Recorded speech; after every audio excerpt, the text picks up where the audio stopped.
These first three questions right here come from section 3.8 of the textbook, Differentials and Marginal Analysis. So here in question 1, find the differential. First start by finding dy dx, finding the derivative of the function. I'm going to use a product rule here. Product rule is f prime g plus f g prime. So we start by, we can consider this f and consider that to be the function g. So the derivative of the first function is 2x times the second function, 2x plus 4 squared, plus first function times the derivative of the second function. I'm going to do a little bit of the chain rule here. And so this is going to equal, if we wanted to simplify this now a little bit, this is going to equal 4, because a 2 times 2 would be a 4, times 2x plus 4. Now consider what this has in common, what the left side here has in common with the right side. They have a 2x plus 4 here, and a 2 that can factor out. So we're going to factor out a 2 times 2x plus 4. That's going to leave an x times 2x plus 4 plus 2 times x squared plus 3.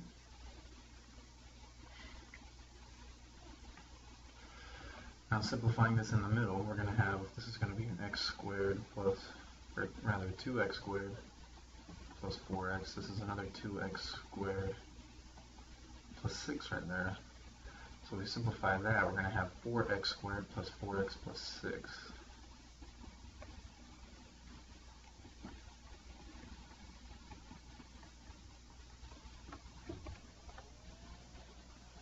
Okay.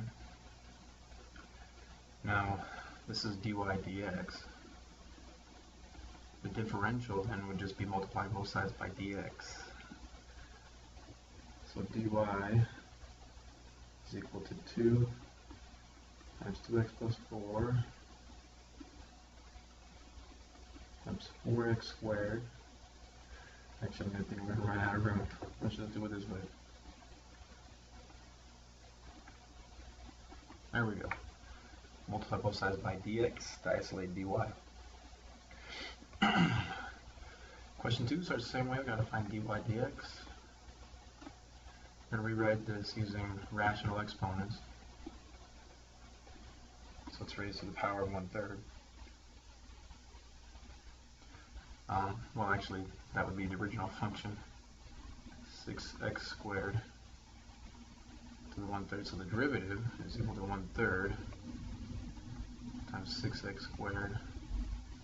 Now we have to subtract 1, so we're going to get negative 2/3. And then chain rule, 12x. So simplifying this a little bit, let's do it over here. We're going to have a 12x in the numerator, and then a 3 times 6x squared to the 2/3. In the denominator, that's dy dx. So dy is then going to equal 12x dx over 3 times 6x squared to the 2/3 power.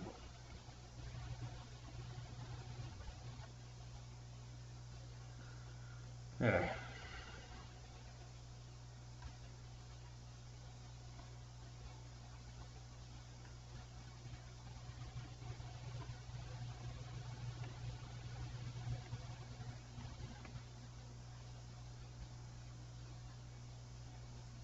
Question 3, still from section 3.8. You need to use differentials to approximate the change in revenue. So the change in revenue is actually delta R, but that can be approximated using dr, which is the differential. So we need to start off by finding the derivative of r with respect to x. So we need to find dr dx, and that's going to equal 900 minus 2 times 1 at 1 x, and then dr is equal to 900 minus 0.2x dx.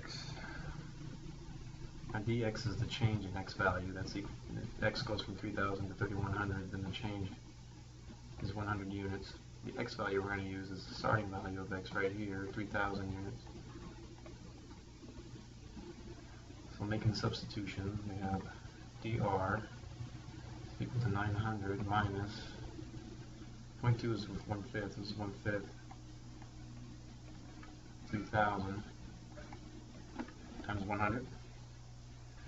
1/5 of 3,000 is 600. 600 from 900 is 300, and 300 times 100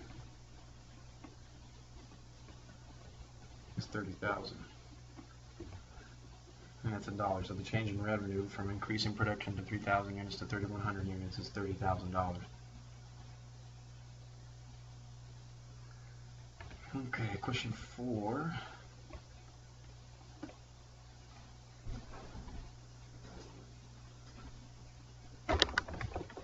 We need to find the derivative of y, so y prime is equal to 4e 3x squared minus 3 times the derivative of the exponent, 6x, multiplying, we're going to have y prime is 24x times e to the 3x squared minus 3.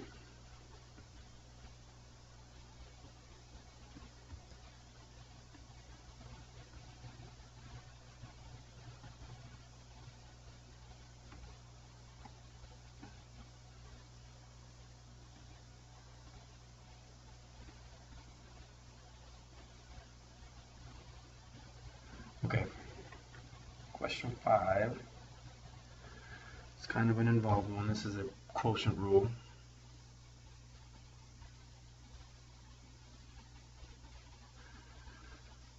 So it's low d high minus high d low all over low squared. So start with low,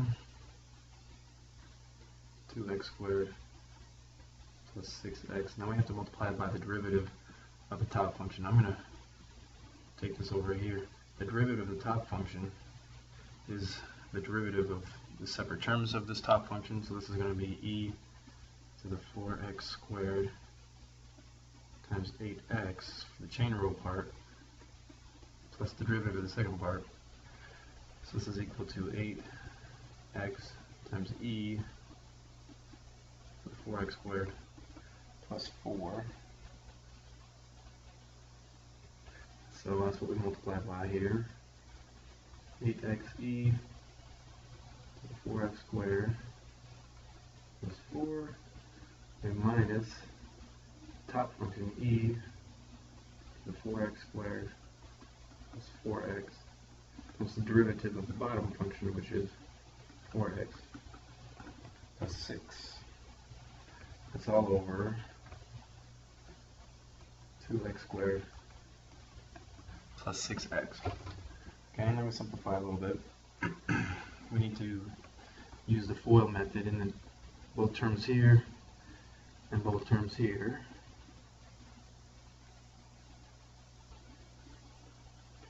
So using the FOIL method, multiplying this term to that term, we're going to get 16x to the third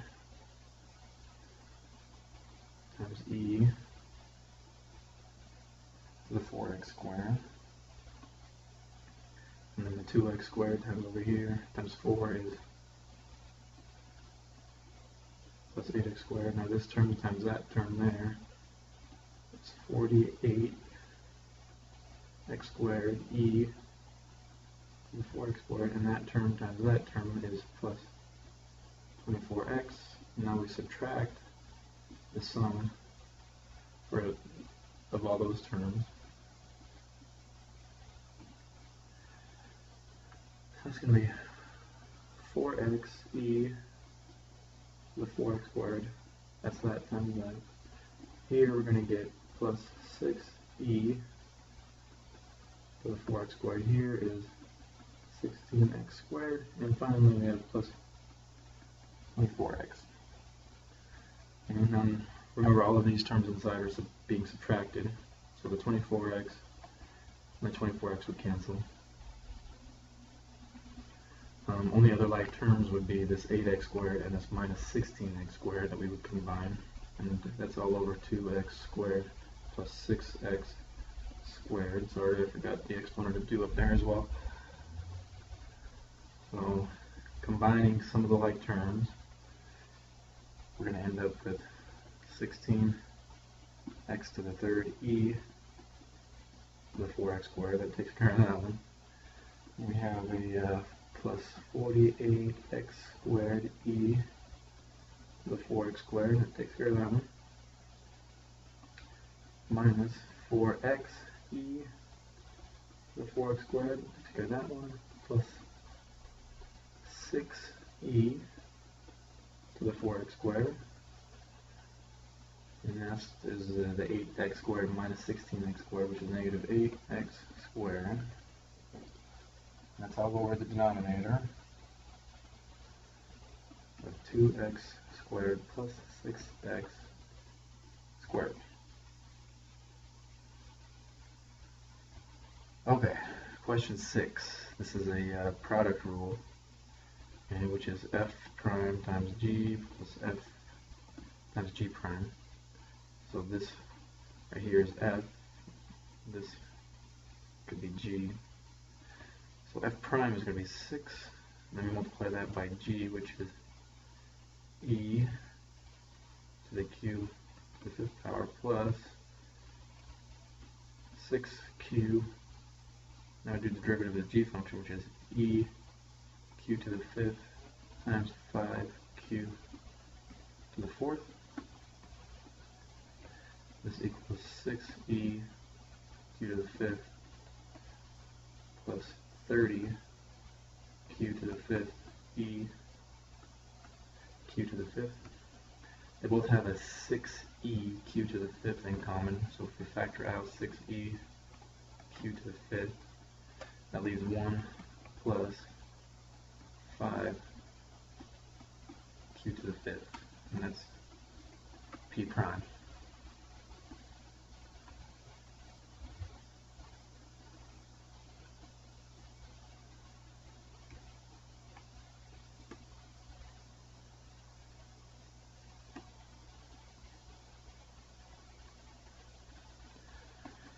Okay, question 7.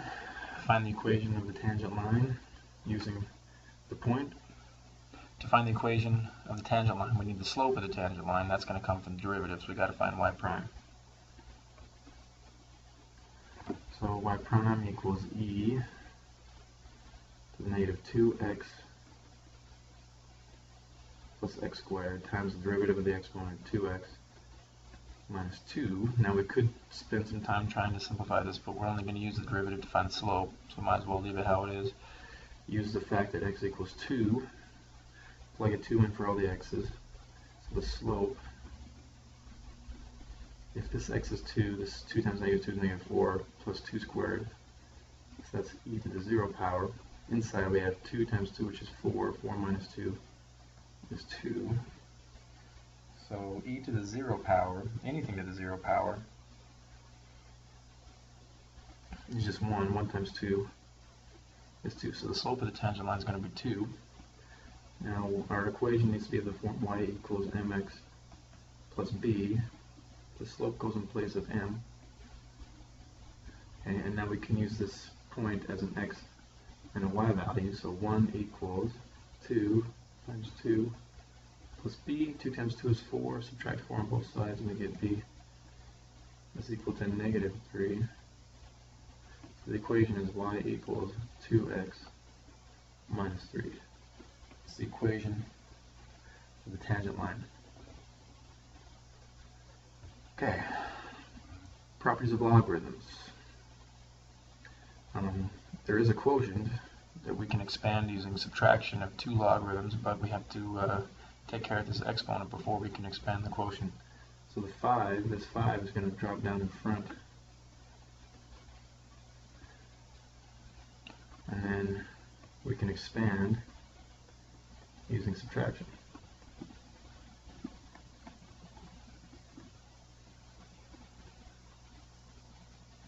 And now x squared minus 9 is the difference of squares. So, and then we can take this 2 and drop it down in front of that logarithm. So we're going to have 5 times the natural log of x minus 3 times x plus 3 minus 2 times the natural log of x.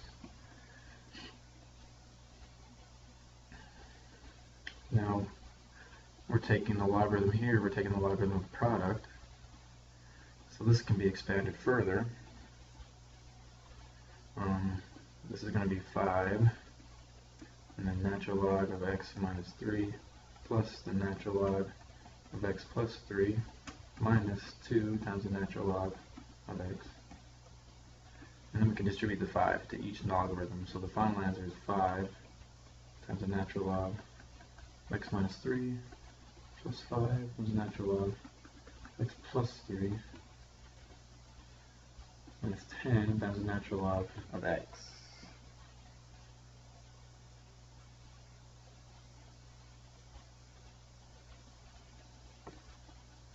Okay, question 9 is doing the opposite of what we just did. Taking multiple logarithms, condensing it down to a single logarithm.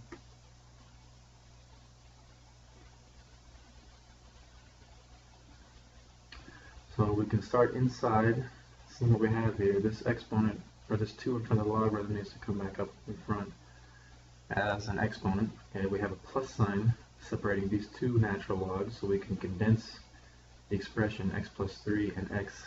We can condense that into a single logarithm using the product property.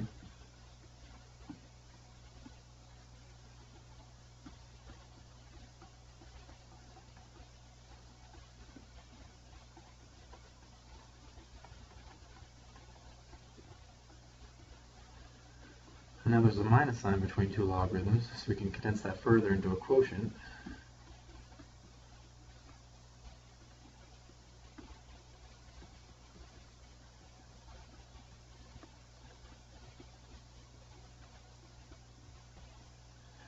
And finally, we can take this number in front of a logarithm and move it back up as an exponent.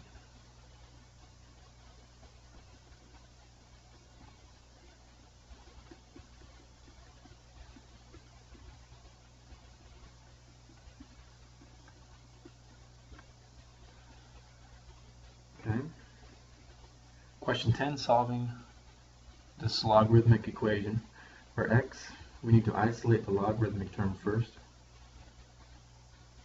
So there are a couple options here. A lot of students would like to divide by 3 as a first step, and that will eventually work. It's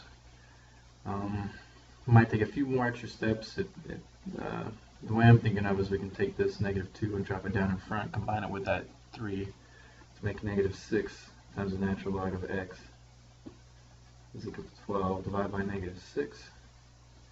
We have the natural log of x is equal to -2. Now to undo a natural log, the inverse function is a base of e. We're exponentiating both sides using the same base as the natural log, which is base e. Those cancel. So x is equal to e to the -2, which is 1 over e squared.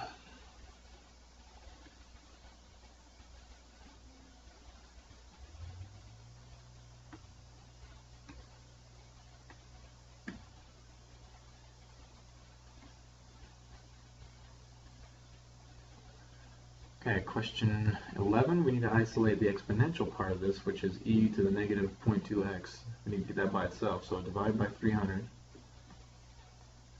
We have the equation e to the -0.2x is equal to 7/3. Now, we need to solve for x. As long as x is an exponent, we can't solve for it, so we need to cancel the base. using natural log. So now we have negative 0.2x is equal to the natural log 7/3. Divide both sides by negative 0.2 and we get the solution x equals natural log of 7/3 divided by negative 0.2. Okay, number 12, find y prime. First of all, we can rewrite, instead of the square root of x squared minus 13, logarithms do much better when you have exponents and not radicals. So we can write this as the natural log of x squared minus 13, the 1/2 power. And then we can bring the 1/2 down in front of the logarithm.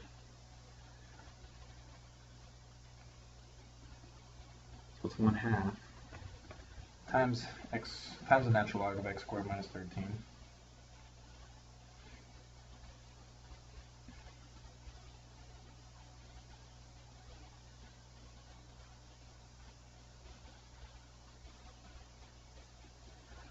So the derivative of this is going to be 1/2 times 1 over x squared minus 13 times the derivative of the inside function, which is 2x.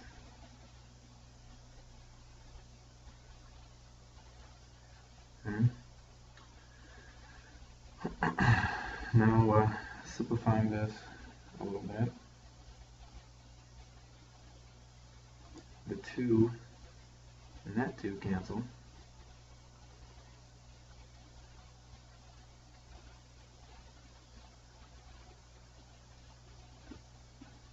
So we're left with x multiplying the numerator here over the denominator. It's x over x squared minus 13. And that's y prime. Okay, question 13.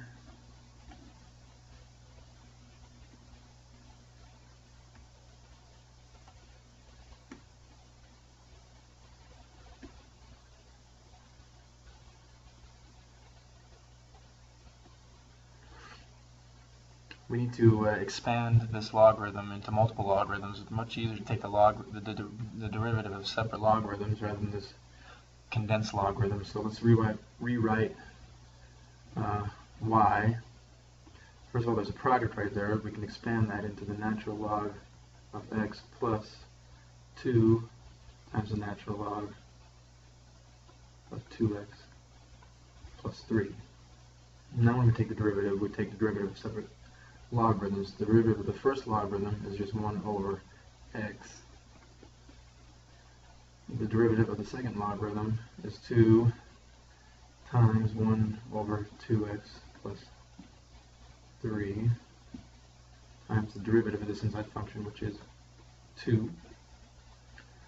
So this equals 1 over x plus 4 over 2x plus 3. Okay, question 14, we need to find the derivative using implicit differentiation because this is an equation defined in terms of x and y on the same side. So there's a product here and we can expand this logarithm here. We rewrite this.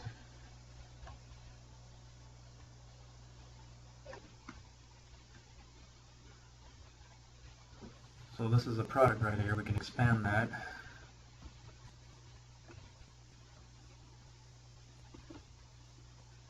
We can bring a 2 down in front of that logarithm. This natural log of y equals 7. This is a product right here, so we're going to have to use the product rule. So that's going to be 4y plus 4x dy dx. That's the product rule. This stems from this first term. Plus 2 times the derivative of the natural log of x, which is 1 over x, so that's 2 over x. And then the derivative of the natural log of y, we have to do the derivative implicitly, so that's 1 over y dy dx. That's all equal to 0. So now we need to keep the terms on the left side that have dy dx, move the terms that do not have dy dx to the right side. And we're going to factor out dy dx at the same time. So this term and this term would stay on the left side. So this is 4x plus 1 over y. Then you have to minus a 4y on the other side, and minus the 2 over x. Now, 4x plus 1y, we're going to have to combine that into one single term rather than the sum of two terms. This right here is over 1. In order to add these, we need to have a common denominator, so we need to multiply it by y over y. Adding them together, then it's going to be 4xy plus 1 all over y. You do the same thing on the right side. To get a common denominator, this needs to be multiplied by x over x. This is going to be negative 4xy minus 2 all over x. Okay. Now we need to isolate dy dx. So we have two options here. We can either divide by this whole entire expression to cancel it out, and then divide by it here on the other side. It's kind of tricky to divide fractions like that, so I'm actually going to multiply it by the reciprocal on this side, minus, so times it by y over 4xy plus 1, because that's going to cancel it from there, and then do the same thing over here, multiply by y over 4xy plus 1. So now we can isolate dy dx is equal, if you distribute the y here in the numerator, you're going to get negative 4xy squared minus 2y. And distribute the x down here in the denominator, all over 4x squared y plus x.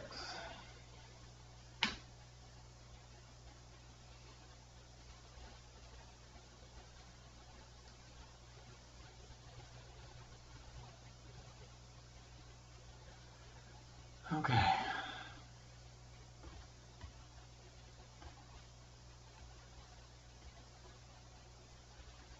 Last page.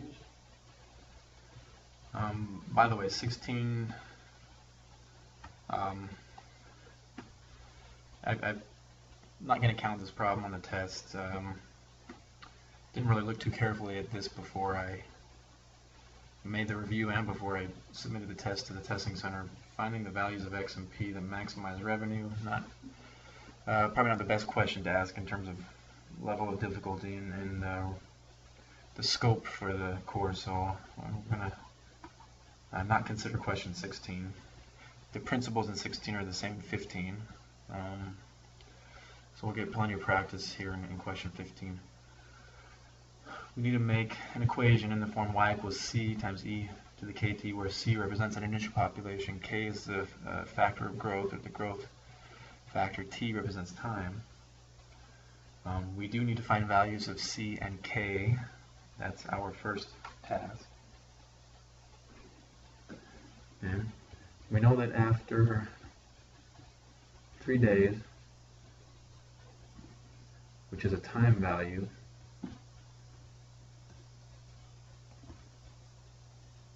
there are, let me specify that more, that's a time value of 3. There are 200 flies. That's a y value of 200. We know after 5 days, and again that's a value of t equals 5, there are 400 flies. That's a y value of y equals 400. So we can make two separate equations from this information of this form, allowing t to equal 3 and y to equal 200. We can say 200 equals c times e to the 3k. And from this second bit of information, we can say that 400 equals c e to the 5K. Now taking this top equation we've made here, we can solve it for C by dividing both sides by e to the 3K. So C equals 200 over e to the 3K.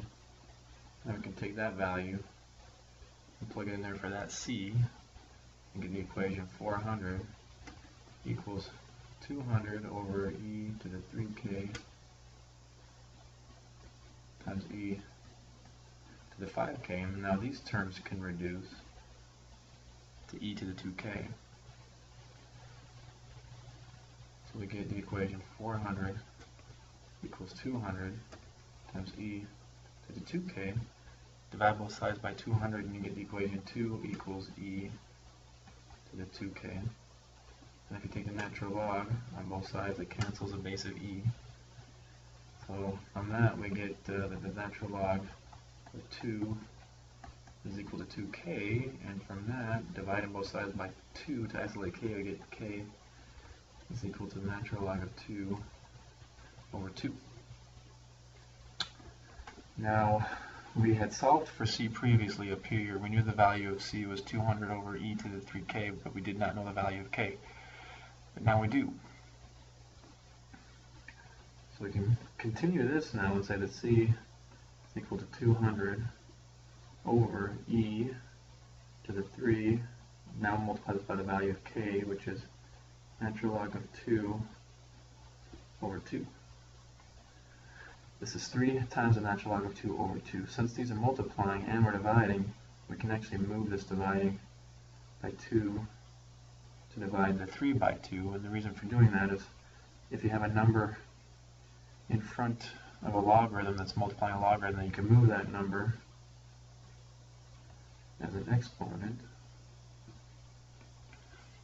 And now we have e to the natural log of 2 to the 3 halves. E to the natural log are inverses of each other, so those cancel out.